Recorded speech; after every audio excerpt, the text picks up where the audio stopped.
Bismillahirrahmanirrahim.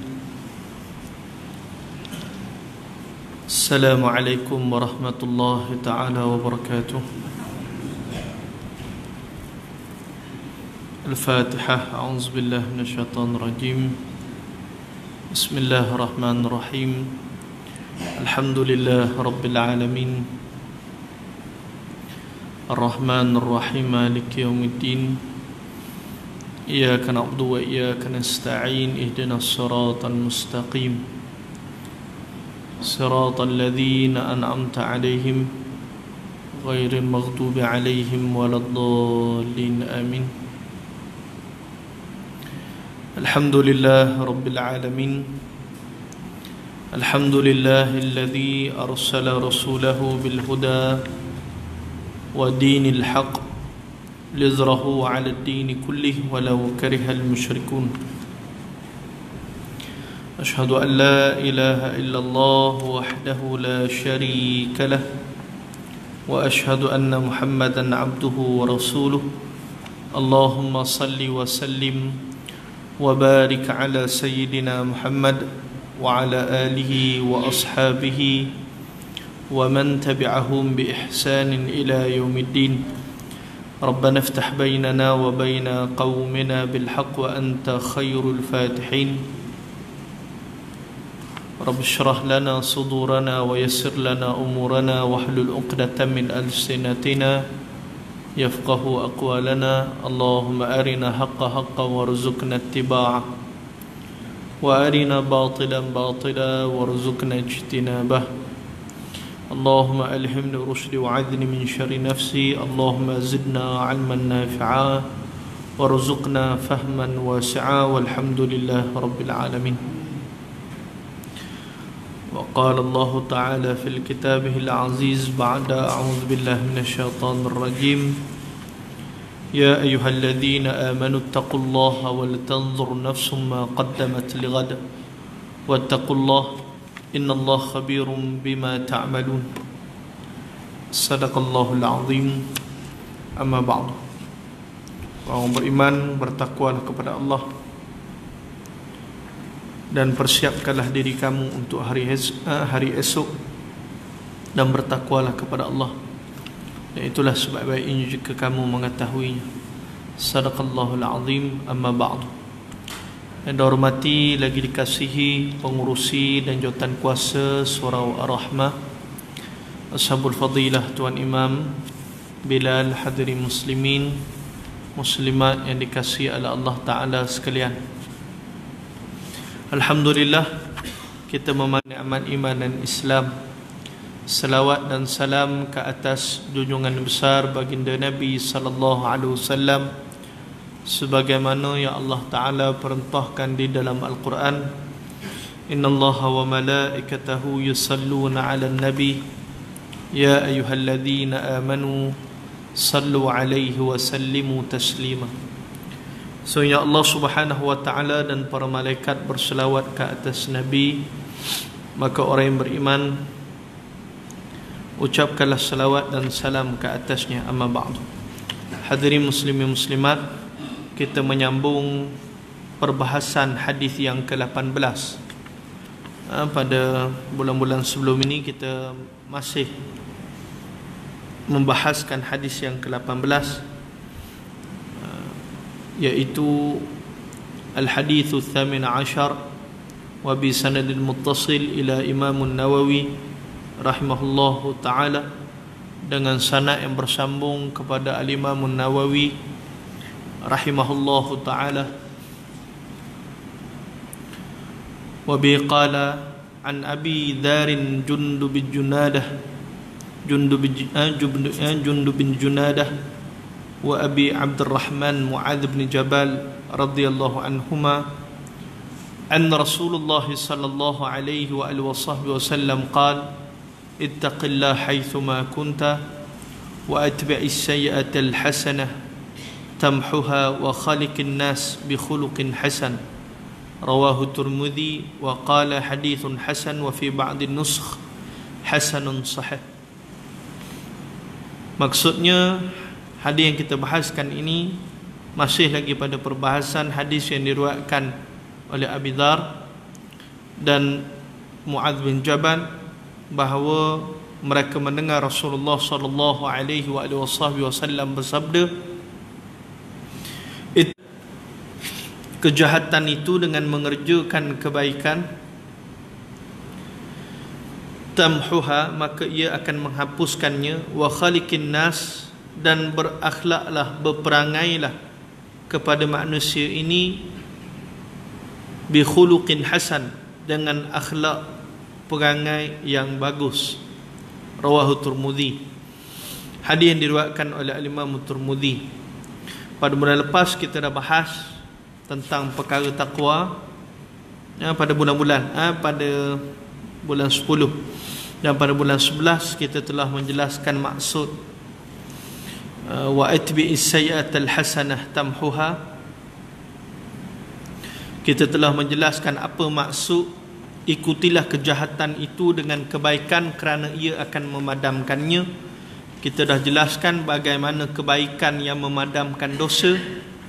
Kebaikan-kebaikan itu memadamkan dosa-dosa yang kecil, seperti mana wudu, salat 5 waktu, dan lain-lain ibadah. Dan pada malam ini kita akan meneruskan perbahasan wa khaliqin nas bi khuluqin hasan, yang terakhir sekali daripada bahagian hadis yang ke-18 ini, iaitu berakhlaklah dengan manusia ini dengan akhlak yang baik, berperangai dengan manusia ini dengan perangai yang baik. Qala muallifu rahimahullah wa nafa'ana bi'ulumihi wa 'ulumi syekhina fid dharain amin. Kata pengarang rahimahullahu taala, moga-moga bermanfaat ilmunya dan ilmu guru-guru kita bagi dua tempat tinggal, iaitu di dunia dan juga di akhirat. Setelah Rasulullah sallallahu alaihi wasallam menerangkan perkara-perkara takwa, kemudian dijelaskan kebaikan yang menghapuskan dosa, maka diakhiri dengan menyatakan perkara perangai atau budi pekerti dan sopan santunnya yang dikehendaki kepada seorang manusia dengan sabdanya, berperangailah kepada manusia dengan perangai yang bagus ataupun sopan, sebagaimana hadis sebut, wa khaliqin nas bi khuluqin hasan. Berperangailah, berakhlaklah kepada manusia dengan akhlak perangai yang sopan dan bagus, yang baik. Di sini mungkin orang bertanya, kenapa ditimbulkan perkara perangai? Apakah hubungannya dengan takwa kepada Allah? Sebagai jawapan dikatakan bahawa perangai ataupun budi pekerti yang bagus adalah urusan takwa atau dari tuntutannya, maka tidak sempurna takwa melainkan dengannya, dan tidak dikatakan takwa semata-mata membaiki hubungan dengan Allah, tetapi memutuskan dengan manusia. Jadi hadirat-hadirat mati Allah, hadis yang ke-18 ini kita jelas bahawa dia cerita 3 bahagian. Pertama, ajak manusia ittaqillah haitsuma kunta, ajak manusia bertakwa. Kemudian ajak manusia supaya wa atbi'is sayyi'atal hasanah tamhuha, ajak manusia supaya mereka buat baik kerana kebaikan itu akan memadamkan kejahatan, keburukan. Buat amal soleh, buat ketaatan, mudah-mudahan manusia ini dengan ketaatan kebaikan itu meleburkan segala dosa-dosa, menjadikan hatinya senantiasa mencintai ketaatan. Dalam hati duk suka maksiat, lama-lama duk buat ketaatan, maka hati ini sebati dengan ketaatan. Dan yang ketiga, hadis ini Nabi SAW perintah wa khaliqin nas bi khuluqin hasan, berakhlaklah kepada manusia dengan akhlak yang baik. Maka pengarang sebut kepada kita, apa kaitan akhlak ini dengan takwa? Sebab perintah awal Allah Ta'ala memerintahkan supaya kita bertakwa kepada Allah di mana sahaja kita berada. Perintah kedua memerintahkan kita melakukan kebaikan. Wa atbi'is sayyi'atal hasanah tamhuha. Ni kalau buat baik ni nampaklah kaitannya dengan takwa. Kerana Al-Imam Al-Ghazali rahimahullahu ta'ala menyebutkan takwa itu menjunjung segala titah perintah Allah dan meninggalkan segala larangannya. Maka hadirin dirahmati Allah, dan bagaimana pada bahagian yang ketiga Nabi perintah supaya berakhlak dengan akhlak yang baik, dan apakah hubungannya dengan takwa? Di sini kata pengarang rahimahullahu ta'ala, dia kata bahawasanya manusia yang bertakwa itu tidak sempurna takwanya, melainkan mereka itu berakhlak dengan akhlak yang baik. Mereka tidak memutuskan kasih sayang mereka dengan manusia. Mereka senantiasa membaiki hubungannya dengan Allah dan menjaga hubungannya dengan manusia. Barulah mereka itu disebut sebagai orang yang bertakwa. Perkataan yang kita duk dengar orang duk sebut hablu minallah wa hablu minan nas, bahawa manusia beriman ini mereka menjaga kasih sayang dengan Allah Ta'ala dengan dan sesama manusia. Maka itu nilai takwa, menunjukkan bahawa manusia yang bertakwa mereka penuh dengan sikap baik. Bila Allah Ta'ala sebut takwa ni, Allah tunjuk dengan perbuatan yang baik ni dengan begitu banyak. Berlaku adil masuk dalam takwa. I'dilu huwa aqrabu litaqwa. Bila Allah Ta'ala sebut bab taqwa, bila Allah Ta'ala sebut bab taubat, wasari'u ila maghfiratin min rabbikum wa jannatin arduha as-samawati wal ard u'iddat lil muttaqin. Bila Allah cerita bab orang bertaubat, Allah suruh bertaubat, malah Allah Ta'ala menceritakan bagaimana Allah menyediakan syurga seluas langit dan bumi kepada orang yang bertaubat. Allah Ta'ala bila sebut orang yang bertaubat, akhir uiddat lil muttaqin, disediakan kepada orang yang bertakwa. Nak sebut antara sifat orang bertakwa, mereka senantiasa bertaubat. Dan banyak perbuatan baik Allah nisbahkan kepada orang yang bertakwa. Dan salah satu perbuatan baik dizahirkan takwa itu dengan akhlaknya yang baik. Jadi kita takkan kata orang ni bertakwa kalau akhlak dia buruk. Cakap dengan orang tua kurang ajar contoh. Dia ni orang bertakwa, jangan, memang dia kurang ajar dengan orang tua, tak ada. Itu tak kira bertakwa. Sebab sikap bertakwa ni, contoh paling baik takwa ni Nabi SAW. Orang yang paling bertakwa, mu'addabin, orang yang paling beradab dalam perkataannya, maka Nabi SAW lah yang menjadi petunjuk paling baik untuk kita ikuti. Sebab tu pengarang sebut, bila Nabi sebut yang pertama Nabi mengajak bertakwa, Nabi perintahkan kita senantiasa melakukan kebaikan. Bagi orang yang berbuat dosa, mereka sedar bahawa tak kala mereka memperbanyakkan amal kebaikan, Allah akan memadamkan dosa-dosa yang kecil. Dosa besar ni tak padam, melainkan dia bertaubat, taubat nasuhah. Dan yang ketiga, mesti mereka berakhlak dengan akhlak yang baik, baru dikatakan takwa. Berakhlak yang baik kepada manusia. Dan hadirin dirahmati Allah, hatta orang yang bertakwa ini menjaga hubungannya dengan segala makhluk Allah Subhanahu wa taala, bukan sekadar dengan manusia. Mereka tidak menyakiti binatang, mereka tidak merosakkan tumbuhan. Tuan-tuan boleh baca beberapa karangan ulama tentang sikap orang bertakwa terhadap alam sekitar. Hak jenis bakar secara terbuka ni sifat orang tak bertakwa juga ni. Bakar berasak, jiran rumah sebelah macam terbakar juga rumah dia, penuh asap dalam rumah dia. Ni tak betul. Kerana dia membuatkan mukmin yang lain berada dalam keadaan susah dan sukar. Maka jaga. Apa yang merosakkan alam ni orang beriman jaga. Kerana hak buat jahat, buat fasad, buat kerosakan muka bumi ni orang-orang yang Allah Ta'ala orang-orang yang Allah Ta'ala murkai sahaja. Zahara al-fasadu fil bahri wal bahr bima kasabat aydin nas. Tazahirlah kerosakan di daratan dan lautan kenapa kejahatan tangan manusia. Jadi jangan. Bila pemerintah larang supaya jangan buat pembakaran terbuka, maka jangan buat. Jangan buat kerosakan kepada tumbuhan, jangan buat. Maka itu salah satu menzahirkan bentuk kita cinta kepada makhluk Allah Ta'ala yang lain, dan itulah bentuk antara salah satu bentuk dizahirkan ketakwaan tadi. Dan hadirat mati Allah, dan kata pengarang, jadi takwa kepada menghendaki pula elok dan bagus budi pekerti dalam hubungan dengan manusia. Inilah yang dimaksudkan hadis tersebut. Dalam hadis-hadis yang lain, Rasulullah sallallahu alaihi wasallam pernah menghuraikan keelokan dan kebagusan budi pekerti itu.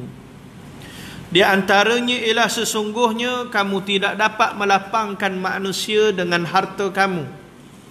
Sebab itu maka lapangkanlah mereka dengan muka yang jernih berseri dan keelokan budi pekerti. Sebab baik kamu ialah orang yang paling elok budi pekertinya. Sesungguhnya Allah telah memilih agama Islam untuk kamu, maka muliakan dia dengan budi yang baik dan murah hati. Kerana tidak sempurna Islam melainkan dengan keduanya.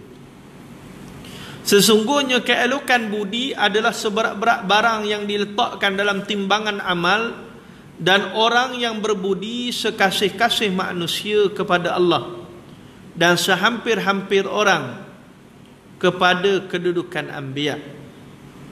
Jadi dengan keterangan ini jelaslah betapa tinggi lagi mulia pribadi orang yang berakhlak dan berbudi. Orang yang sedemikian ini dapat hidup dalam masyarakat dengan sempurna, kerana tidak ada yang dibimbangkan atau yang ditakuti oleh ketiadaan suatu perbuatan dari akhlaknya yang menghina dan merosakkan orang yang di dalam masyarakatnya. Jadi hadirat mati Allah, kata pengarang, bagaimana takwa ini menyuruh kita, sifat takwa ini mengajak kita supaya senantiasa memperelokkan akhlak dan budi pekerti. Kebagusan budi dan keelokkan budi itu dizahirkan. Kita bukan setakat melapangkan manusia ini dengan harta yang kita punyai. Jangan semata-mata kita nampak kita melapangkan manusia ini dengan harta semata-mata. Tidak semata-mata dengan harta, tetapi dengan perkataan yang baik, wajah yang jernih berseri, keelokkan budi, semua ini berperanan menjadi bentuk keelokkan budi pekerti. Maknanya melapangkan urusan manusia bukan sekadar pada harta, tetapi pada akhlak yang baik. Berakhlak dengan akhlak yang baik itu menjadi kelapangan yang begitu besar. Dan bagaimana Allah telah memilih bagi kita ini Islam sebagai agama, dan Allah Ta'ala meletakkan budi pekerti ini sebagai perkara yang dikira utama dalam risalah yang diutuskan kepada Nabi. Sebagaimana Nabi sebut di dalam hadis, innama bu'ithtu li utammima makarimal akhlaq. Tidaklah sesungguhnya diutuskan aku ini untuk menyempurnakan akan akhlak manusia. Maka menunjukkan bagaimana risalah Islam yang dibawa oleh baginda Nabi SAW itu datang dengan kesempurnaan akhlak.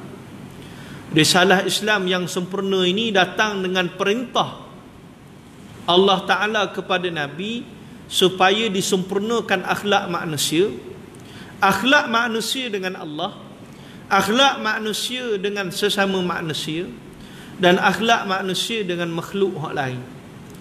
Ini antara benda hak Allah utuhkan pada Nabi. Akhlak manusia pada Allah menunjukkan bagaimana manusia perlu mengesakan Allah Ta'ala, mematuhi apa yang Allah Ta'ala turunkan, dan akhlak manusia sesama manusia dengan bentuk syariat-syariat yang telah Allah Ta'ala turunkan lalu dilaksanakan, itu menjamin kebaikan dan keamanan kepada sesama manusia.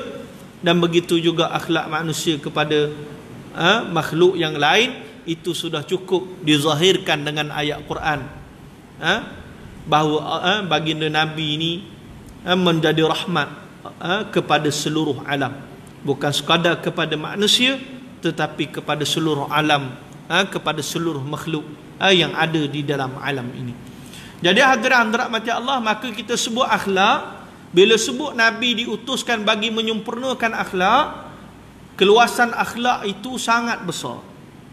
Bukan sekadar berlaku baik sama manusia, tetapi berakhlak kepada Allah Azza wa Jalla, kepada sesama manusia dan pada makhluk yang lain. Ini menunjukkan keluasan akhlak, sempurnanya Islam.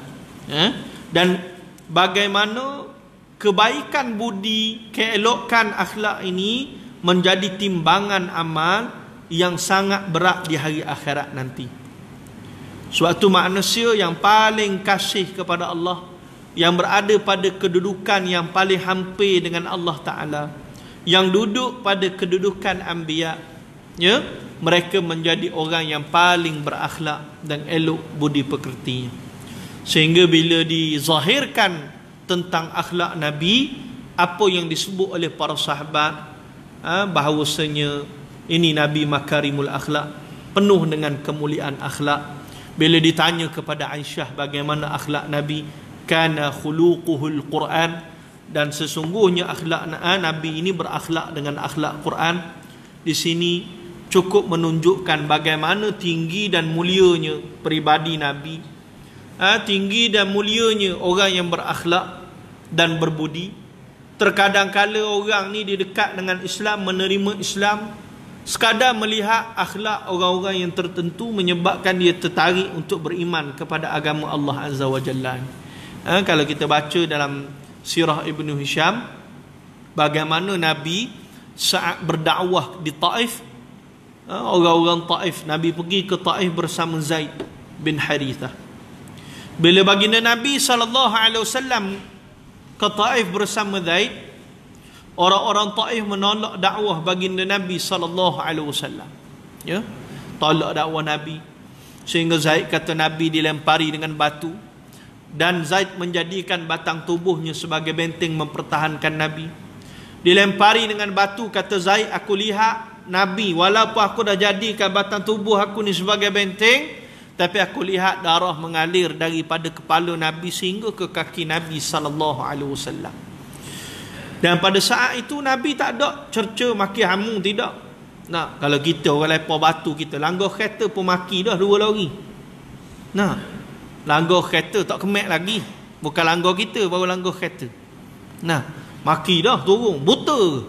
Apa tak tiba basuh, tak ambil lesen, macam-macam kita maki. Nah, Nabi kena lempar batu, tenang aja.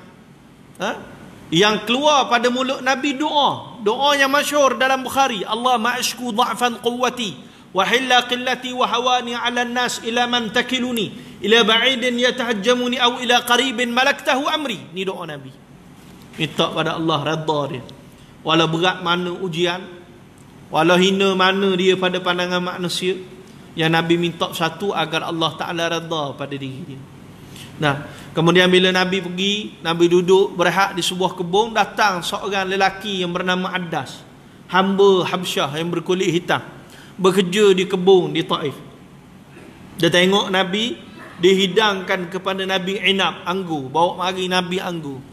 Addas ni datangkan kepada Nabi anggur, lalu hidangkan pada Nabi. Nabi terima kasih, Nabi baca bismillah, sebagaimana Nabi sebut dalam hadis Nabi ajar. Bila mari makanan, qul samillah wa khudh bi yaminik, baca bismillah, ambil tangan kanan, ambil hak dekat sekali. Ini Nabi ajar pada Anas bin Malik, dan itu yang Nabi buat. Dia tengok Nabi makan, Addas ni akhirnya tengok Nabi ni akhlaknya baik, menyebabkan dia tertarik. Nah, dia tengok Addas, dia kata, apa ajaran, Addas tengok Nabi, dia kata, apa ajaran yang kamu bawakan ini? Aku tak pernah tengok satu ajaran yang saat dia suap rezeki ke mulut, dia ingat Tuhan yang memberikan rezeki. Tengok pula akhlak Nabi yang baik ni buat dia makin tertarik. Sehingga menyebabkan dia tanya pada Nabi tentang Islam, dan akhirnya dia memeluk Islam. Sekadar tengok Nabi makan, tengok akhlak Nabi, peluk Islam. Nah, maka menunjukkan bagaimana akhlak ini merupakan dakwah bil hal, dakwah dengan perbuatan yang sangat berkesan kepada orang lain. Dan hadirin rahmati Allah Subhanahu wa taala, kerana itu tidak ada apa yang paling dibimbangkan, ditakuti, suatu perbuatan yang paling bahaya adalah kerosakan kepada akhlak ini yang berlaku dalam masyarakat, yang akhirnya bentuk kerosakan akhlak ini dipromosikan dan disebarkan. Tak ada benda yang kita takut dalam masyarakat ni melainkan sebaran kepada akhlak yang buruk. Yang ni bila berlaku akhlak yang buruk, dia menjadi perkara biasa. Nah, hari ni video-video pendek orang-orang muda, budak-budak muda duk buat dengan akhlak yang buruk, ditunjuk kadang maki hamu, macam-macam benda yang dibuat, seolah-olah menjadi perkara biasa dah, lumrah dah dalam masyarakat. Sebaran kepada akhlak yang rosak inilah, kata pengarang, yang paling dirisaukan. Akhirnya masyarakat sebati dengan akhlak yang tidak baik, lama-lama menjadi ikutan kepada mereka, kepada masyarakat, anggota masyarakat yang lain. Lalu tersebarlah kerosakan dalam akhlak ini di dalam masyarakat. Maka apa erti? Apa erti Islam yang kita pegang ni? Sekiranya kita beriman dengan Islam, tetapi akhlak yang baik tidak muncul dalam masyarakat, sebaliknya yang tersebar adalah akhlak yang buruk, wa iyadzubillah. Tak ada erti. Maka di sini dizahirkan akhlak yang baik ini sebagai bentuk orang yang bertakwa, disebarkan perbuatan yang baik, supaya ia membentuk masyarakat yang mencintai akhlak yang baik dan beramal dengannya. Ada hadirin rahmati Allah. Kemudian petunjuknya, di antara petunjuknya, pertama bahawa hadis tersebut tadi kita dah sebut bahawa hadis ni mengandungi 3 hukum yang amat penting. Tadi saya dah sebut dah, hadis ke-18 ni ada 3 hukum yang amat penting. Pertama, hak Allah. Kedua, hak mukallaf. Ketiga, hak hamba.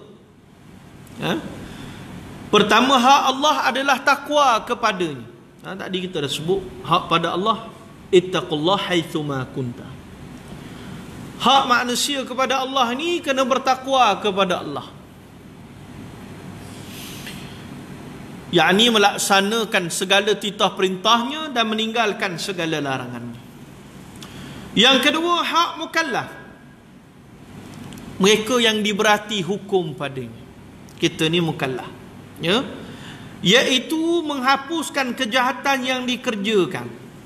Nah, bagi kita mukallaf ni yang terbeban dengan hukum ni, maka hak kita kepada hadis yang kedua itu, wa atbi'is sayyi'ata hasanah tamhuha. Ikutilah kejahatan itu dengan kebaikan bagi memadamkannya. Artinya orang beriman mesti berusaha untuk membebaskan dirinya daripada dosa. Dia tak boleh biar diri dia terbelenggu dengan dosa. Kerana Allah Ta'ala sebut benda yang membebankan manusia ni daripada dunia sampai hari akhirat adalah dosa mereka. Allazi anqadha dhahrak, yang dosa itu membebankan belakang engkau. Al-Imam Ibn Qayyim sebut apa? Idza ra'aita syaikhan murakaban fa'lam annahu dhunubihim. Kamu melihat seorang itu dibebani, penuh dengan ujian, fa'lam annahu dhunubihim, maka ketahuilah ia berpunca pada dosa mereka. Nah, maka orang yang beriman, mereka senantiasa berusaha bebaskan diri mereka daripada segala dosa. Dia ingat dosa lepas, dosa yang telah dia buat, dosa hak lalu, maka dia menzahirkannya dengan memperbanyakkan amal soleh bagi memadamkan.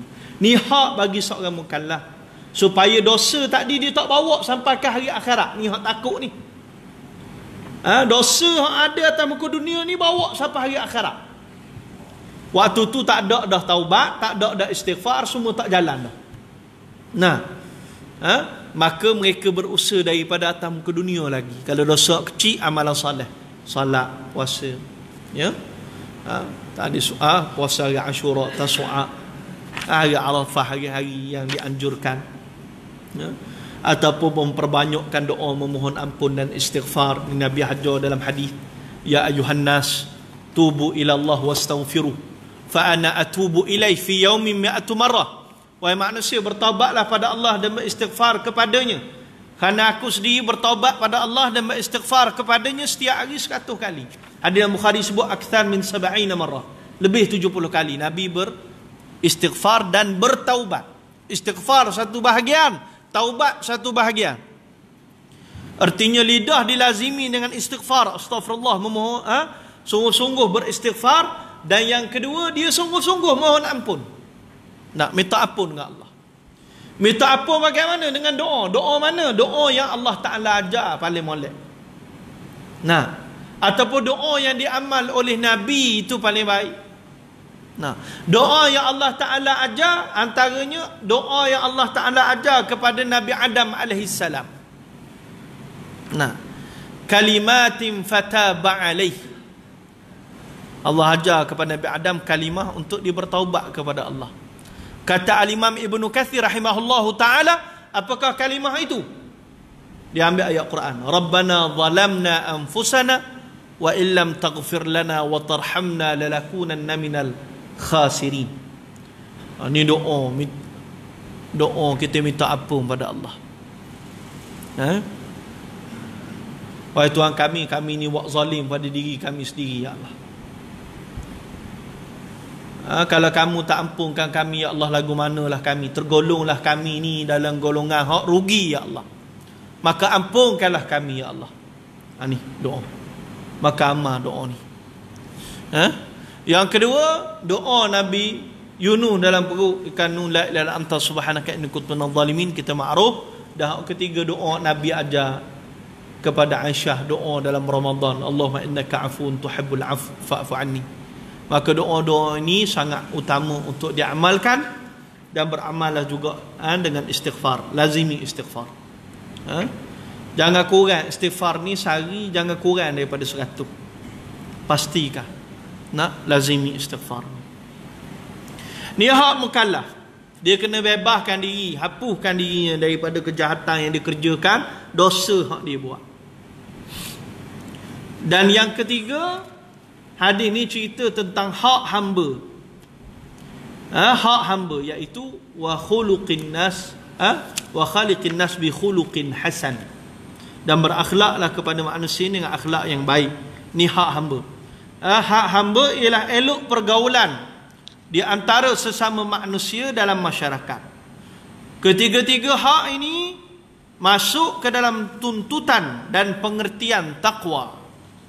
Tadi kita sebut dia ada hak kepada Allah, hak mukallaf dan hak sesama hamba. Maka ketiga-tiga hak ini masuk dalam pengertian takwa. Yang demikian bererti pula takwa itu tidak terhad kepada Allah. Makna takwa ni bukan sahaja takut kepada Allah dalam tidak melaksanakan hak pada makhluk, hak mukallaf, maka ia tidak pun dikatakan takwa. Tetapi meliputi kepada sama manusia. Dan orang yang takwa adalah orang yang dapat menunaikan pengertian tersebut secara keseluruhannya. Makna kata, kalau kita kata orang ni takwa, maka dia melaksanakan ketiga-tiga hak tadi, barulah sungguh dikategorikan mereka itu di kalangan orang-orang yang bertakwa. Dan hadirin dirahmati Allah, yang kedua, bahawa kebaikan yang dikerjakan seseorang dapat menghapuskan kejahatan. Yang demikian lenyaplah dosanya. Para ulama telah banyak memperkatakan tentang masalah penghapusan dosa dengan ketiadaan taubat. Malah telah membahaskan adakah amal kebaikan, amal saleh dapat menghapuskan dosa kecil dan dosa besar, atau dosa-dosa kecil sahaja. Di antara mereka banyak yang berpendapat bahawa amal kebaikan hanya menghapuskan dosa yang kecil sahaja, tidak dosa yang besar. Inilah yang diriwayatkan daripada Atha dan ulama salaf pada hadis wudu yang mengatakan penghapusan dosa kecil. Jadi hadirat mata Allah, bagaimana dibahaskan tentang yang dikatakan wa atbi'is sayyi'atal hasanah tamhuha. Bagaimana dikatakan perbuatan baik yang menghapuskan dosa itu, para ulama bincang. Apakah dosa ni boleh terampun dengan orang tu tak bertaubat? Dosa yang bagaimana yang boleh terampun dengan orang tu tak bertaubat pun, tapi dosa itu diampunkan? Maka kata pengarang, dosa-dosa seperti ini majoriti para ulama menyebutkan bahawa ianya merupakan dosa-dosa kecil, tidak dosa-dosa besar. Dosa besar hanya terampun dengan taubat nasuha. Dan bagaimana dirujuk kepada hadis pengampunan dosa itu bila mana manusia wudu, bila mana mereka berwudu dihapuskan dosa. Ini sebagaimana yang disebutkan dan dibahaskan oleh para ulama salaf. Ulama salaf ni iaitu sahabat tabi'in, atba'ut tabi'in, sahabat generasi lepas sahabat iaitu tabi'in, dan generasi lepas tabi'in yang disebut atba'ut tabi'in. Atta' ni siapa? Atta' bin Abi Rabah. Atta' ni generasi tabi'in, disebut sebagai sayyidut tabi'in. Dan Atta' ini merupakan ulama Mekah yang masyhur. Atta' ni ulama hadis yang masyhur, duduk di Mekah. Ni Atta'. Zaman tu ada dua orang Atta'. Ada Atta' al-Khurasani, satu lagi Atta' bin Abi Rabah. Yang kita sebut ni Atta' bin Abi Rabah. Hamba asal duduk dengan Imam Malik, dia duduk ngaji. Dan Atta' ini hamba asalnya, sehingga dia jadi alim. Asal hamba, anak malah ngaji biasalah. Nah, akhirnya hamba jadi alim. Sebab apa? Hamba ni kena paksa ngaji. Nah, tak ngaji kena bedah. Tu kadang-kadang anak ustaz ramah hak malah tu, dia malah ngaji. Moga ayah dia tok guru dah, dia pun tak ngaji lah. Hak jadi siapa dia? Hak jadi hak ikut ustaz sokmo. Anak murid hak buah sekali jadi. Sebab apa kena rotan sokmo? Gitu zaman tu hari tu. Hamba-hamba banyak jadi ulama. Atta' ni antara hak alim. Banyak hukum. Malah dia sangat digeruni oleh khalifah di zaman. Dia tegur-tegur begitu. Pergi istana, dia tegur khalifah. Ajak khalifah bertakwa. Setiap perkataannya membuatkan hati khalifah ni benar-benar takut kepada Allah. Setiap perkataannya membuatkan khalifah itu menitiskan air mata, takut kepada Allah Ta'ala. Azan.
اللهم ربنا لا تقطع الصلاة آت السنة محمد المسيد وعلى آله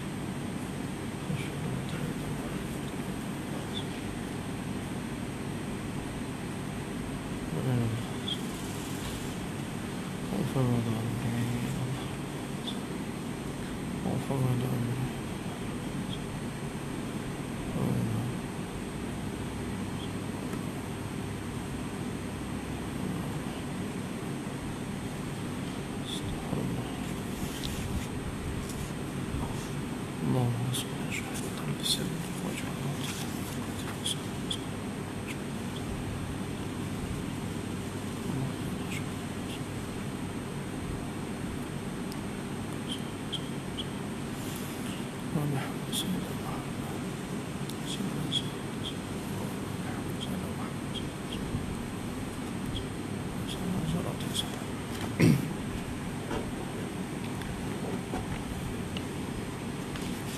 Hadirin dirahmati Allah.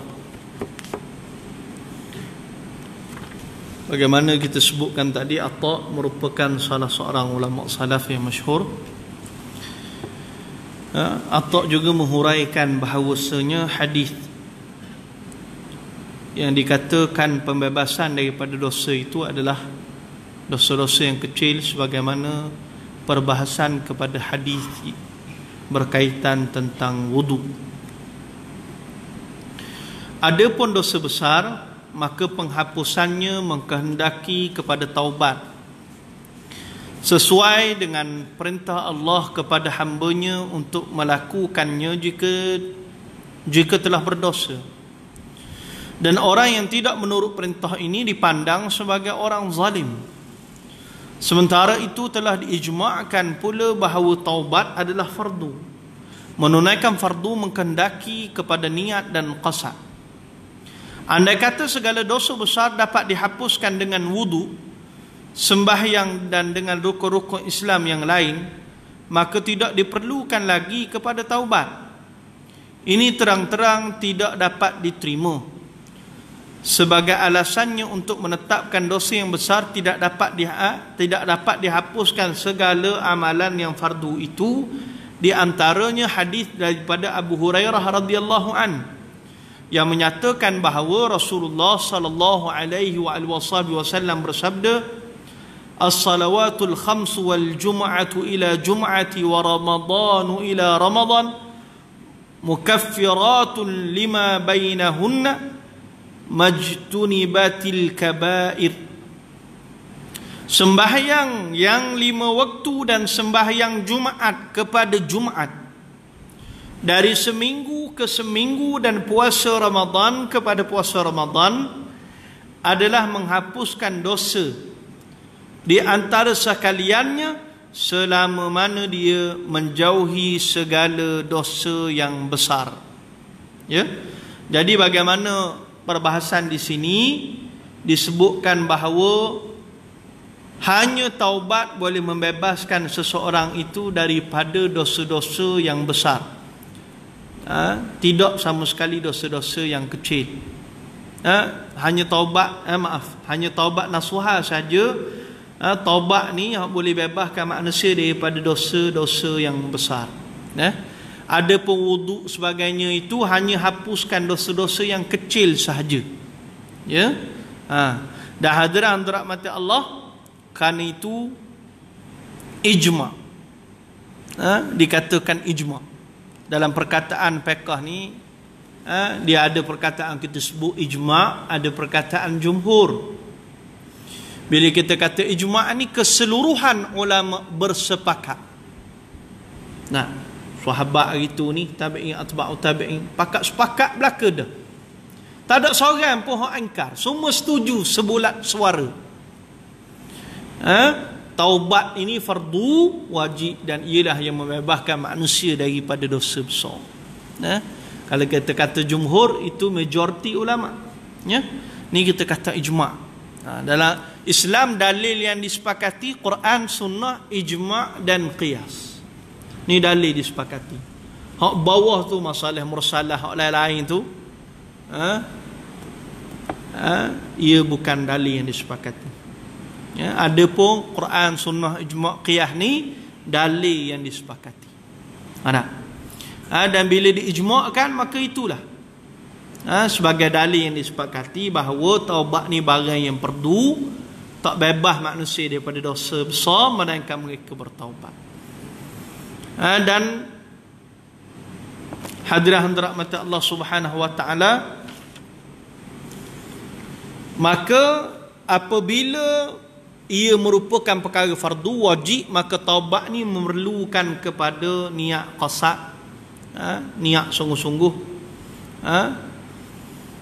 meletakkan tujuannya bahawa taubatnya itu mudah-mudahan ia membebaskan daripada dosa. Jadi kalaulah pengarang kata, kalaulah dosa besar ni boleh hapus dengan wuduk saja, dengan sembahyang saja, pengarang kata, kalau dosa besar ni mudah je nak hapus dia dengan sembahyang, dengan ambil wuduk, buat rukuk Islam yang lain, maka sesungguhnya kita tak perlukan lagi taubat dalam Islam. Tak perlu dah buat taubatnya bagi dosa. Sebab kalau sekadar boleh dengan sembahyang, ambil wuduk je boleh hapus dosa besar, maka tak perlu taubat dah. Maka tak ada perkara yang disyariatkan menyuruh kita bertaubat. Tetapi taubat Allah, masuk syurga, Allah kata apa? At-taibun al-abidun al-hamidun as-saihun ar-raki'un as-sajidun al-amirun bil ma'ruf wan nahyu 'anil munkar wal hafidun al-hududillah wa basyiril mu'minin. Allah sebut banyak sifat orang yang Allah masuk syurga. Hak pertama awal sekali orang bertaubat. Ni sifat Nabi, banyak taubat. Sifat orang beriman senantiasa bertaubat, menunjukkan taubat ni merupakan sifat yang sangat utama, besar. Jadi mana mungkin dengan semayang saja, wuduk saja boleh hapuskan dosa besar? Tak mungkin. Dan kata pengarang, dibawa pula hadis Nabi. Dia bawa pada kita hadis Nabi. Nabi sebut as-salawatul khams, semayang 5 waktu, wa jum'ati ila jum'ati, dari Jumaat ke Jumaat, semayang Jumaat ke Jumaat, wa ramadhanu ila ramadhan, daripada Ramadan ke Ramadan, mukaffaratun lima bainahunna, adalah menghapuskan dosa di antara sekaliannya. Ibadah ni hapuskan semua dosa ni, tetapi majtunibatil kabair, selama mana dia jauhi melakukan dosa besar. Jadi Nabi bubuh dah. Akhir sekali Nabi sebut, semua dosa apa? Melainkan dosa besar. Jadi hadis ni cukup kuat menjadi hujah bahawa tidak wuduk, tidak lain ni boleh hapuskan dosa besar melainkan taubat yang sebenar-benarnya. Dalam penjelasan hadis ini terdapat 2 pendapat.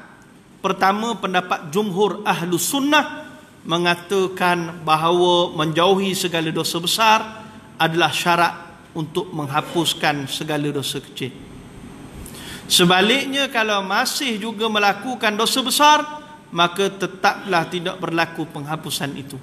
Kedua pendapat yang mengatakan dosa kecil terhapus dengan mutlak sekalipun didapati dosa besar. Namun demikian, disyaratkan pula taubat dari dosa kecil itu dan jangan dikekalkan melakukannya.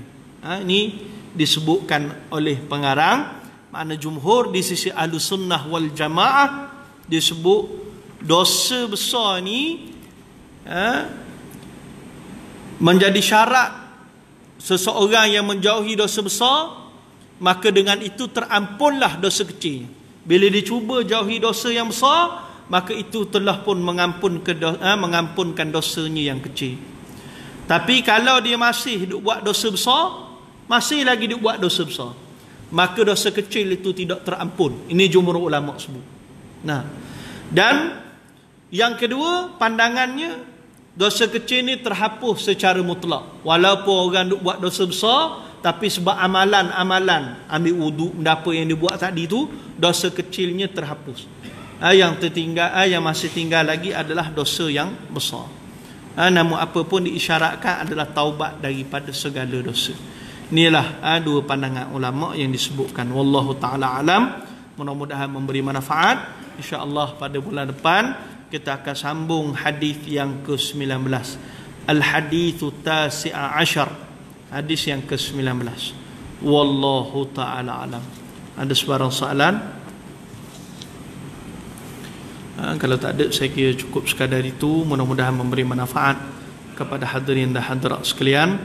Dan akhirnya kami mengalu-alukan sumbangan tuan-tuan puan-puan kepada Ma'had Al-Munir Jalan Kebun Shah Alam bagi usaha kami untuk meneruskan pendidikan bagi anak-anak yang memerlukan. Yang kedua, kami sedang berusaha menyediakan tempat solat, awning bagi tempat solat ni, sebab pelajar dah 40 lebih. Jadi ruang solat yang ada kecil ni, mozaik kita dah buat dah hari tu, yang renovate hari tu. Tinggal lagi kita nak buat awning kat luar tu supaya bila hujan masih boleh solat di situ, panas pun boleh solat kat tempat tersebut, ruang. Sebab tempat corner lot tu dia ada ruang luas. Kita dah siap mozaik dah, tinggal lagi nak bubuh awning. Kedua, tangga keselamatan yang kita nak buat, sebab nanti bomba akan mari periksa sebagainya. Jadi kita nak buat tangga keselamatan sebagainya, dan awning keseluruhan kos itu 12,000, yang kita dah bayar 2,000 kepada orang yang buat urusan ni. Jadi mereka tengah nak buat sikit-sikit, jadi baki lagi 10,000. Jadi kita lalukan tuan-tuan menyumbang. Mudah-mudahan Allah Ta'ala melimpah gandakan ganjaran dan kebaikan bagi hadirin hadirat sekalian. Jadi saya kira cukup sekadar itu. Wallahu ta'ala alam. Wabillahi taufiq wal hidayah. Wassalamualaikum warahmatullahi ta'ala wabarakatuh. Tetangguh tasbih kafarah surah Al-Asr.